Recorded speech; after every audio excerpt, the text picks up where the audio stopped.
when you fast before chemo, we're now learning, Walter Longo at UCLA, you set up this beautiful differentiate. You get into ketosis quickly, a 72-hour fast.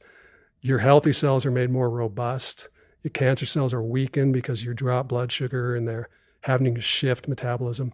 And then you can give lower doses of chemo and they're just sensitized. The cancer cells are sensitized to die. And then you can measure the side effects from the chemo and the healthy cells, and every one of them is diminished. And the objective ones that you can count. So the number of times the patient throws up goes from like 10 a day to 0. So it works, just to fast. Who knew? It's free. Well, of course, it makes such fucking perfect sense, right? All right, these cells are fermenting glucose to survive. Yeah. All right, so the press strategy, because you talk about the press and pulse, the press strategy is to put pressure on them. Hey, no glucose anymore, buds. Sorry about that. And then you come in with an agent that kills off the weakest. Well, the ones that are the weakest are going to be the ones that are dependent on the thing that you're no longer providing, which is glucose. And so those ones die faster and the patient recovers like quickly because the other healthy cells are still utilizing mitochondria for energy. They can still use oxygen. Right. And we're not starving the body of oxygen at all. In fact, then the next part of the strategy comes in, okay, instead of starving the body of oxygen, if that's what's actually supporting healthy mitochondria, let's compound the oxygen through hyperbaric treatments. Yeah. And it makes me wonder, like, so this collective, the cancer cells are living in, and the healthy cells, you're all competing for blood glucose. And I always think of Lance Armstrong. You found out that he was actually riding his bike, his trainer, while he was taking chemo.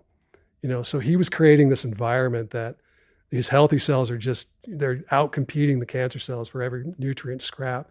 So I wonder too, how much we could, we've always told patients to just lay down, don't be stressed, you'd want to, but I wonder if you created that more of a competition between the healthy cells and the cancer cells, that you'd even get more of a bang for your buck. Well, it could be just that you're absorbing more glucose too. You could just be closer to a lower blood sugar state because you go for a walk after a heavy dinner, your blood sugar is going to drop. Yeah. Even a walk. Right. Like just like simple. These are fat. All of this is like research facts. So that could be it. It's out competing for nutrients, of course, but it also could be just the metabolic effects of starving these cancer cells of their primary source of fuel, which is sugar.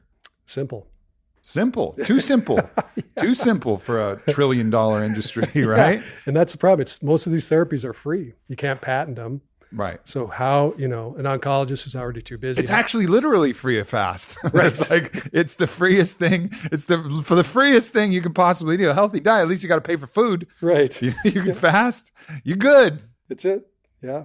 Literally, you got to drink water and breathe air. That's Ready, go. Does insurance cover that? I don't know. It costs nothing. You don't need to file the claim. You're good.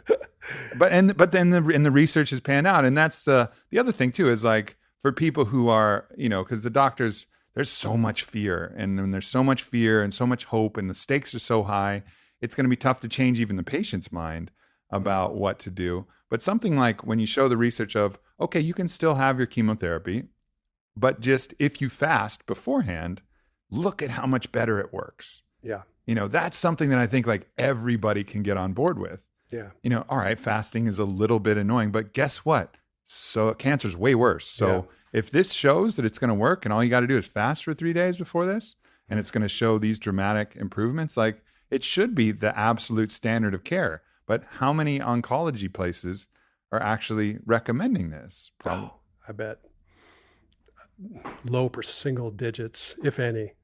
Some are, but it's nowhere near the majority. Right. Yeah. And that's sad. And then you have to look at why. Is it the stubbornness of the mind? Is it something where the actual monetary value of these cancer treatments being prolonged, and you talk about all of the unnecessary chemotherapy that's given at the end of life, which I think, was it Munger who talked about it, was like almost nothing short of evil because it had no benefit. Yeah. And it just completely deteriorated the quality of life in people who had no chance of survival, rung up the tab, but at the cost of someone's life and their family and their ability like peacefully live out their last days. Yeah. And then compared to people who got palliative care, Mhm. which is just a support group, helping you deal with the fact you could die and just coming to terms with what's happening. The people who got palliative, this was published in the New England Journal of Medicine, who got palliative care, most of them forewent the end of life, like Hail Mary chemo that other people take, and lived longer, on average 2 months longer. So they had a better ending.